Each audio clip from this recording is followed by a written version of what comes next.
इयत्ता 12वी राज्यशास्त्र विषयाचे प्रकरण 4. समकालीन भारत, शांतता, स्थैर्य आणि राष्ट्रीय एकात्मतेसमोरील आव्हाने. विद्यार्थी मित्रांनो, आपण 3ऱ्या प्रकरणापर्यंत, जसं पहिलं प्रकरण होतं 1991 नंतरचं जग भाग 1, नंतर दुसरं 1991 नंतरचे जग भाग 2 आणि तिसरं होतं 1991 नंतरच्या महत्त्वाच्या संकल्पना आणि समस्या. मग त्याच्यामध्ये वेगवेगळे मानवतावादी प्रश्न यांचा अंतर्भाव केला गेलेला आहे. त्याच्यानंतर 4थं जे प्रकरण आहे समकालीन भारत, त्याच्यामध्ये शांतता, स्थैर्य आणि राष्ट्रीय एकात्मतेसमोरील आव्हाने हे या प्रकरणाचं नाव आहे. तर याच्यामध्ये लोकशाही, समाजरचना या गोष्टींना अतिशय महत्त्वाचं स्थान दिलेलं आहे. समाजामध्ये त्या ठिकाणी एक वेगवेगळे स्तर आहेत, पण तरीसुद्धा लोकशाही हे तत्त्व जर अंगीकारलं तर निश्चितच त्या ठिकाणी एक अनेक समाजाचे, अनेक धर्माचे लोक जरी राहिले तरी त्या देशामध्ये त्या ठिकाणी शांतता निर्माण होऊ शकते, हे आपल्याला सांगता येऊ शकतं. आता या दृष्टीने आपण विचार जर केला समकालीन भारताचं चित्र, मग ते चित्र अतिशय विदारक होतं. प्राचीन गोष्टींचा जर विचार केला, भारतामध्ये त्या ठिकाणी साक्षरतेचा विकास कमी झालेला होता, स्पृश्य अस्पृश्य, त्याचबरोबर समाजामध्ये वेगवेगळ्या प्रकारच्या अनिष्ट अशा चालीरीती होत्या, जसं सतीची चाल होती किंवा त्या ठिकाणी विधवा पुनर्विवाहावर बंदी होती. अशा अनेक वाईट चालीरीती होत्या. मग या नंतरच्या काळामध्ये शिक्षणाचा विकास होत गेला आणि नंतर मग त्या ठिकाणी एक काय काय आव्हानं निर्माण झाली हे आपल्याला या प्रकरणामध्ये त्या ठिकाणी बघायचं आहे.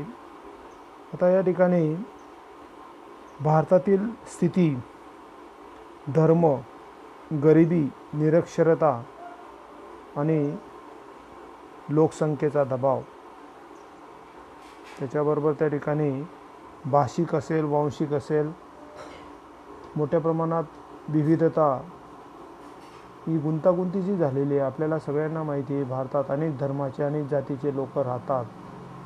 मग ते कोणते वेगवेगळ्या प्रकारचे व्यवसायामध्ये गुंतलेले आहेत आणि काही त्या ठिकाणी त्यानुसार ते आपली उपजीविका भागवत असतात. आता त्यानुसार त्या ठिकाणी वेगवेगळ्या समाजाचे, वेगवेगळ्या जातीचे लोक असल्याकारणाने भारतामध्ये मोठ्या प्रमाणात जातीय दंगली, हिंसाचार अशा अनेक गोष्टीचा आपण एक अनुभव घेतलेला आहे देशाने. त्या दृष्टीने त्या ठिकाणी एक कायदा अंमलबजावणीची कमतरता आणि सार्वजनिक अराजकाची ही काही जी कारणं आहेत, मग त्याच्यामध्ये सामाजिक, आर्थिक, राजकीयच कारणं त्या ठिकाणी महत्त्वाची ठरतात. आता सार्वजनिक सुव्यवस्था आणि शांतता जर आपल्याला अभिप्रेत असेल किंवा शांतताच्या मार्गाचा जर स्वीकार जर करायचा असेल तर त्यासाठी राज्याचे प्राथमिक कर्तव्य जे आहे तर सामाजिक, आर्थिक, सांस्कृतिक प्रगती करून त्या ठिकाणी देशामध्ये शांतता निर्माण करणं हेच महत्त्वाचं कार्य आहे. आणि ज्या फुटीरतावादी ज्या गोष्टी आहेत तर त्यांना कुठंतरी आळा घालणं, त्यांच्यावर कुठंतरी बंधनं आणणं हे या मागचं गमक आहे. थोडक्यात ही राज्याची प्राथमिक जबाबदारी आहे, परंतु त्या ठिकाणी जनतेचा सुद्धा सहभाग अतिशय महत्त्वाचा आहे. आता या ठिकाणी राष्ट्र उभारणीची आणि राष्ट्रीय एकात्मता निर्माण करण्याच्या दृष्टीने ही जी प्रक्रिया राबवली जाते, मग त्याच्यामध्ये त्या ठिकाणी राष्ट्र, राष्ट्रवाद आणि राज्य या ज्या संकल्पना आहेत आपण 11वीला पाहिलेल्या आहेत. सुरुवातीचेच प्रकरणं त्या ठिकाणी देण्यात आलेले आहेत. आता याच्यामध्ये राष्ट्र हा एकीच्या भावनेचा एक समुदाय आहे, अशी त्या ठिकाणी एक संकल्पना. अनेक समाजाचे, अनेक जातीचे लोक त्या ठिकाणी गुण्यागोविंदाने एकत्र राहत असतात, ते राष्ट्र.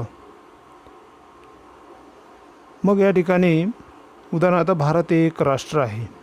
भारतामध्ये अनेक जातीचे, अनेक समाजाचे, अनेक धर्माचे लोक राहतात.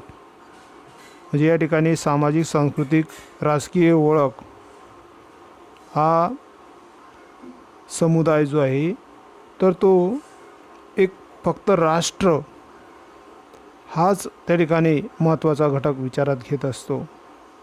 आता या ठिकाणी सांस्कृतिक, वंश, धर्म, भाषा, इतिहास यातील साधम्यामुळे या समुदायात एकीची भावना निर्माण होते.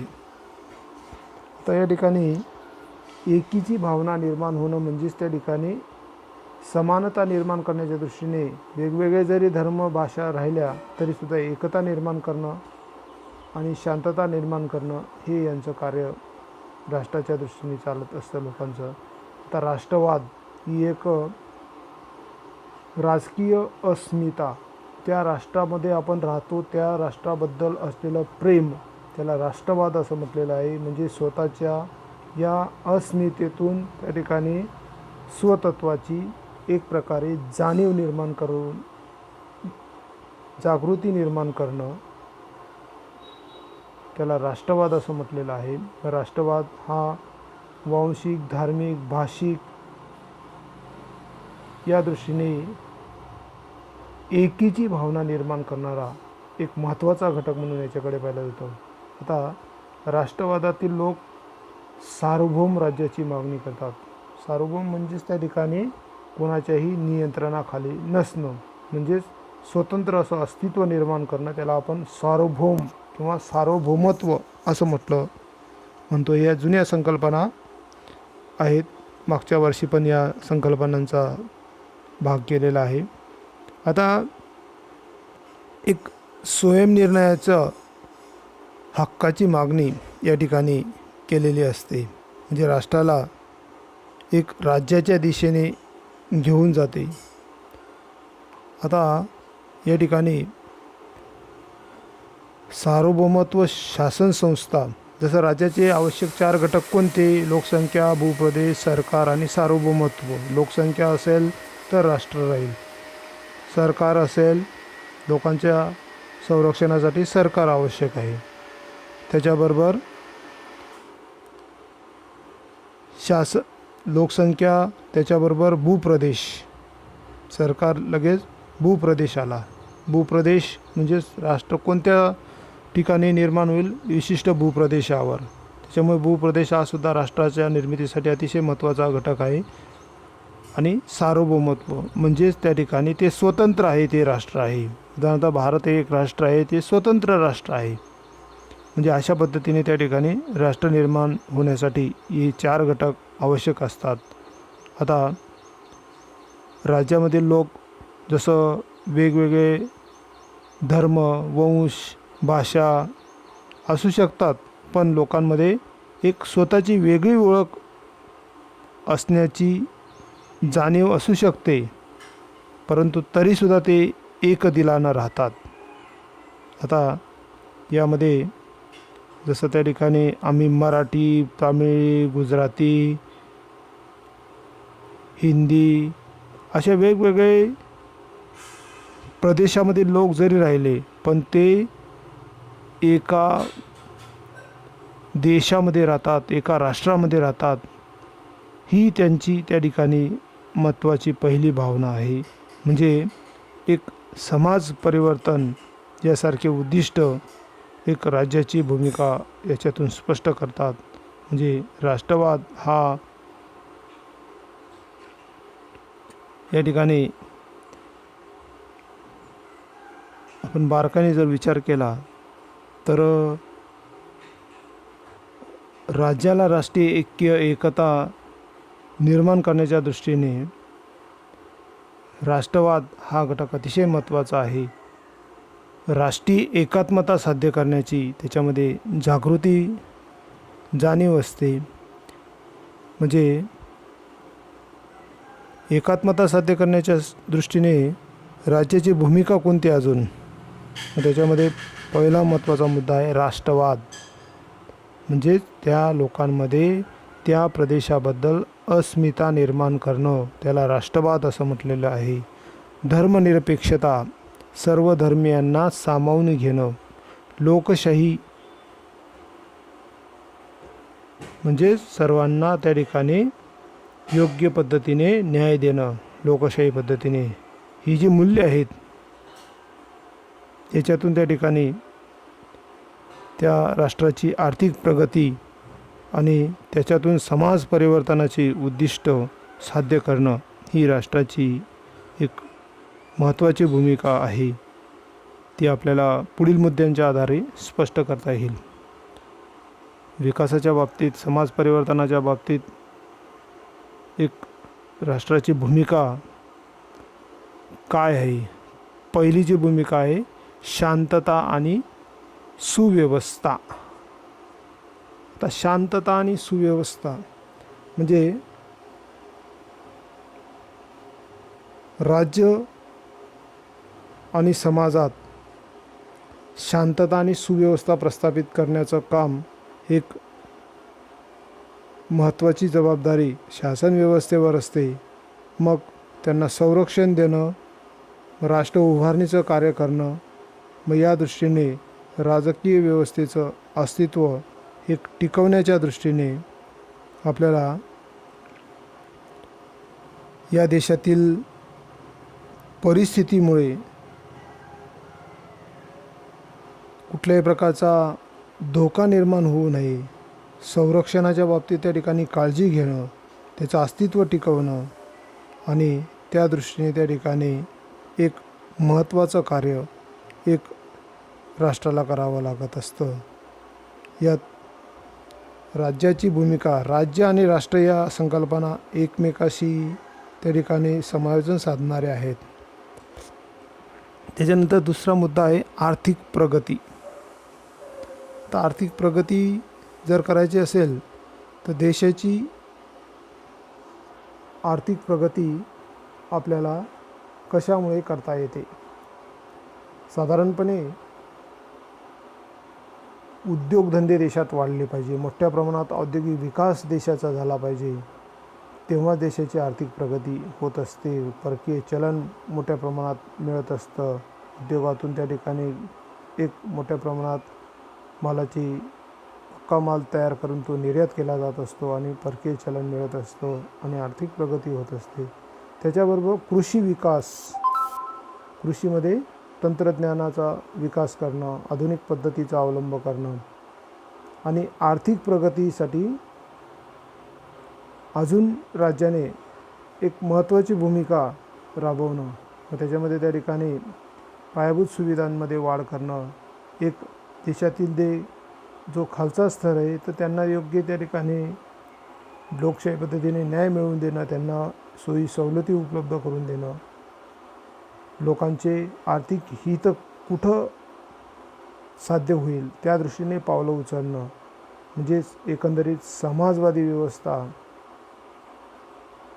जी आहे ती बदलणं, निर्माण करणं नव्हे, समाजवादी व्यवस्था निर्माण करणं, तर समाजाचं त्या ठिकाणी जे अस्तित्व आहे ते बदलणं.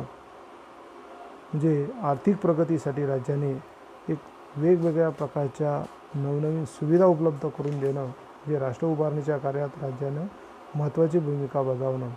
त्याच्यानंतर राष्ट्र उभारणी. आता राष्ट्राची उभारणी, समाजातील विघटनामुळे राष्ट्राची विघटन होणार नाही. विविधता विविध म्हणजे वेगवेगळ्या समाजाचे लोक राहतात एका देशामध्ये, एका राज्यामध्ये. मग ती विविधता आली. त्याच्यामुळे राज्याचं विघटन होणार नाही, राज्याचे तुकडे होणार नाही याची काळजी घेणं आणि त्याच्यातून मग राष्ट्रीय एकात्मता, राष्ट्र उभारणीच्या दृष्टीने राष्ट्रीय एकात्मतेची संकल्पना लोकशाहीचा आधार घेऊन त्या ठिकाणी करणं आणि एक राष्ट्र उभारणीशी याचा जरी जवळचा संबंध आहे, पण खरं म्हणजे त्या ठिकाणी न्याय्य पद्धतीने त्या ठिकाणी एक आपण जर कार्य केलं तर नक्कीच त्या ठिकाणी देशाचे त्या ठिकाणी संरक्षणही होईल आपोआप आणि देशामध्ये विकाससुद्धा होईल. त्याच्यानंतर शासन, समाजातील लोकांचा राज्याचा निर्णय प्रक्रियेमध्ये सहभाग. शासन म्हणजे सरकार, सुशासनाचे लक्षण आहे. लोकांना राजकीय प्रक्रियेमध्ये जर सहभागी करून घेतलं तर ते सुशासनाचं लक्षण आहे. लोकांच्या आशा काय आहेत, लोकांच्या अपेक्षा काय आहेत, लोकांची गरज काय आहे ते लक्षात घेऊन त्या ठिकाणी एक प्रकारे शासनाने लोकोपयोगी कार्य करणं म्हणजेच लोकसहभागी राज्य तेव्हाच त्याला म्हणता येईल.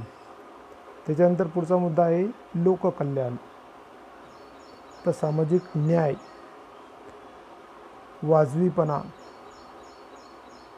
लोककल्याणाच्या दृष्टीने सामाजिक न्याय, वाजवीपणा, त्याच्यानंतर समानता या तत्वांचा वापर लोककल्याणासाठी करणं. समाजामध्ये न्याय उपलब्ध करून देणं, वाजवीपणा आणि समानता म्हणजे सारखेपणा. वाजवीपणा म्हणजे योग्य दर. आता या दृष्टीने त्या ठिकाणी लोककल्याणासाठी करणं. मग असमतोल ज्या ज्या स्तरावर असेल तो जो मागासलेला जो दुर्लक्षित घटक आहे तो त्या ठिकाणी पुढे येण्याच्या दृष्टीने त्यांचे जे दुःख आहे ते दूर करणं, त्यांच्या गरजा भागवून त्या ठिकाणी त्यांना सारख्या प्रवाहात आणणं, विकासाच्या प्रवाहात आणणं ही राज्याची जबाबदारी आहे. मग त्याच्यामध्ये राष्ट्रवाद असेल, धर्मनिरपेक्षता असेल, लोकशाही मूल्य असतील किंवा आर्थिक प्रगती असेल आणि अजून काही वेगवेगळ्या समाज परिवर्तनाच्या ज्या काही वेगवेगळ्या कार्यांचा अंतर्भाव करता येईल जेणेकरून हा मागासलेला घटक पुढे राष्ट्र उभारणीच्या दृष्टीने राष्ट्राच्या विकासाच्या प्रवाहामध्ये आणता येईल या दृष्टीने एक कार्य करणं म्हणजे राष्ट्र उभारणीची च्या बाबतीत त्यांचा जवळचा संबंध आहे प्रगतीच्या बाबतीत. आता राष्ट्रीय एकात्मतेची समस्या या बाबतीत ही सार्वत्रिक समस्या आहे ही राज्याची. मग राष्ट्रीय एकात्मता एकसमान ओळख निर्माण करण्याच्या दृष्टीने समाजामधील विविध जे काही घटकांमध्ये संवाद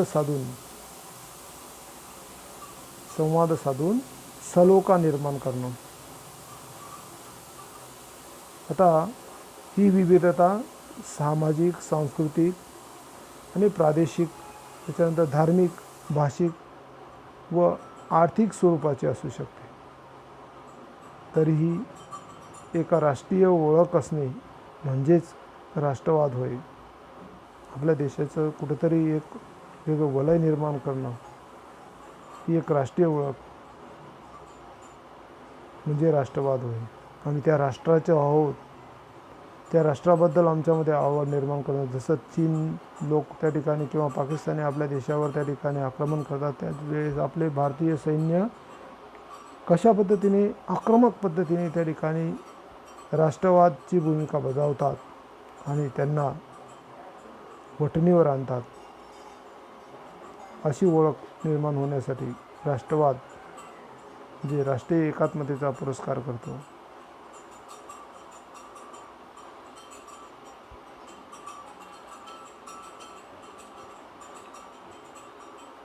आता भेदभाव विसरून सलोखा निर्माण करणं. म्हणजेच त्या ठिकाणी जो काही अगदी संकुचित दृष्टिकोन असेल, कमकुवत, तो दृष्टिकोन न ठेवता एक व्यापक दृष्टिकोन त्या ठिकाणी वाढीस लावणं, राष्ट्रीय दृष्टिकोन निर्माण करणं, हिताच्या दृष्टीने विचार करणं. विद्यार्थी मित्रांनो, राष्ट्रीय एकात्मता म्हणजे नेमकं काय, अशा पद्धतीचे 2 वाक्य डॉक्टर सर्वपल्ली राधाकृष्णन यांनी आपल्या शैलीमध्ये त्यांचं वर्णन केलेलं आहे. राष्ट्रीय एकात्मता ही विटा आणि सिमेंटने निर्माण करता येत नाही, ती शिन्या हातोड्यांनी निर्माण करता येत नाही. काय म्हणतात ते, राष्ट्रीय एकात्मता ही विटा अथवा सिमेंटने निर्माण करता येत नाही किंवा ती शिन्या हातोड्यांनी निर्माण करता येत नाही, तर ती शांतपणे लोकांच्या मनात आणि हृदयात निर्माण व्हावी लागते. अशा पद्धतीचे गौरवोद्गार राष्ट्रीय एकात्मतेच्या संदर्भात डॉक्टर सर्वपल्ली राधाकृष्णन, भारताचे दुसरे राष्ट्रपती होऊन गेलेले आहेत, त्यांनी काढलेले आहेत. आता राष्ट्रीय एकात्मता म्हणजेच त्या ठिकाणी एकता निर्माण करणं. आपण या राष्ट्राचे आहोत, बस तिथं जात, धर्म, वंश, पंथ, लिंग हा भेद संपतो. राष्ट्रीय एकात्मता एकसंघ समाज निर्माण करण्याचाही प्रयत्न करत नाही.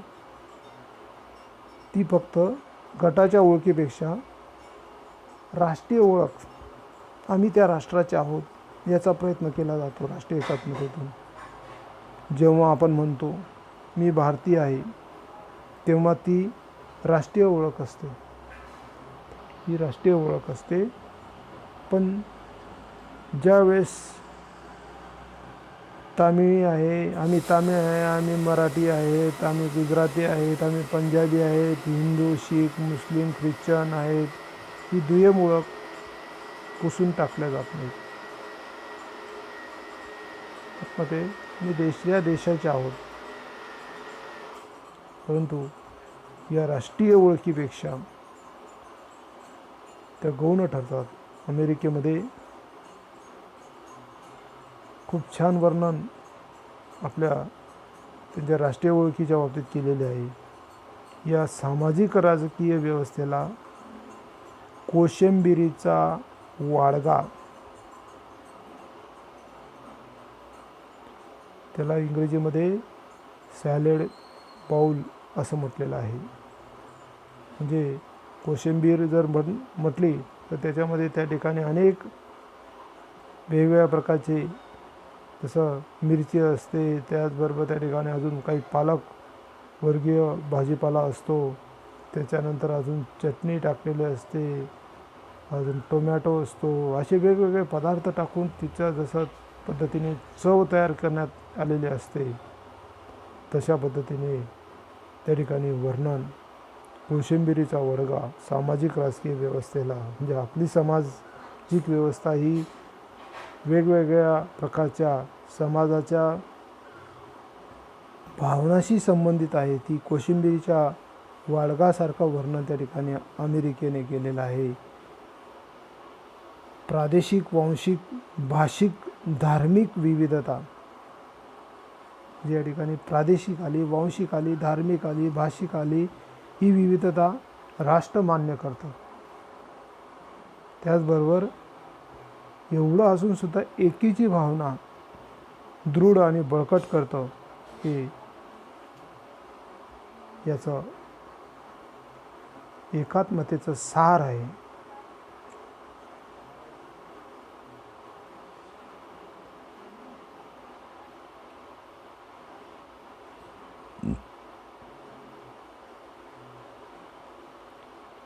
आता या ठिकाणी माहीत आहे का तुम्हाला, याच्यामध्ये दिलेलं आहे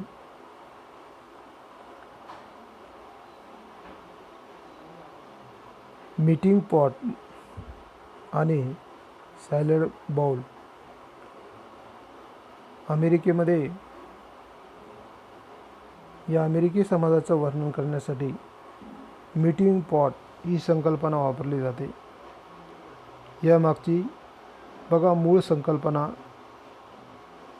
अशी आहे, पूर्ण राष्ट्र हे एका मोठ्या घड्यासारखे आहे. म्हणजे या देशाचं वर्णन या घड्यासारखं केलेलं आहे.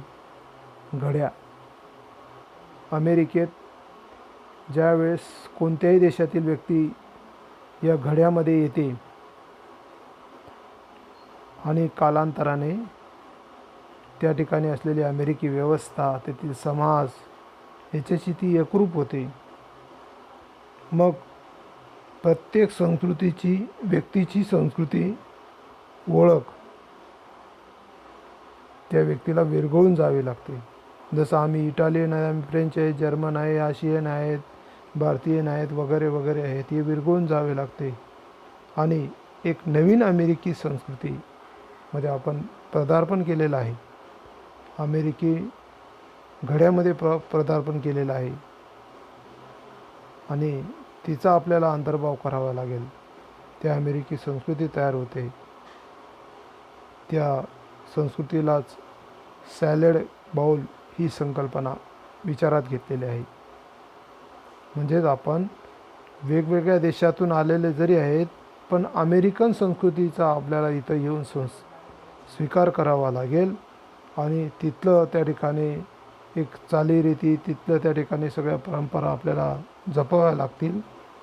या संकल्पनेलाच सॅलड बाउल असं म्हटलेलं आहे. म्हणजे सांस्कृतिक एकत्रीकरणाला न मानता प्रत्येक वेगळी संस्कृती जणू, बघा या ठिकाणी सांस्कृतिक एकत्रीकरणाला न मानता असे मानते की प्रत्येकाची वेगळी संस्कृती जणू कोशिंबिरातील वेगवेगळ्या घटकांसारखी आहे, ज्या कोशिंबिरीला वेगळी चव देतात, परंतु स्वतःचे वेगळे अस्तित्व जपतात. आणि कोशिंबिरीचा वाडगा हे वर्णन वैविध्यपूर्ण संस्कृतीचे आणि बहुविध समाजाचे आहे. म्हणजे आपल्या भारताची संस्कृती असेल, चीनी संस्कृती असेल, इजिप्त संस्कृती असेल किंवा अजून इतर आशियाई देशांची संस्कृती असेल, त्याला कोशिंबिरीचा वळगा विविध वैविध्यपूर्ण संस्कृती, वैविध्यपूर्ण समाज याचं वर्णन त्या ठिकाणी केलेलं आहे. आणि अमेरिकन संस्कृतीचा सॅलड बाउलमध्ये वर्णन केलेलं आहे. आमची एकच संकल्पना आहे. त्या संकल्पनेनुसार तुमच्या चालीरीती इथं संपून मग अमेरिकी कशामध्ये एकरूप व्हावं लागेल, घड्यामध्ये. त्याला सॅलड बाउल असं म्हटलेलं आहे. त्याच्यानंतर आता आपण थांबून घेऊ, बाकी पुढचा भाग नंतर बघू.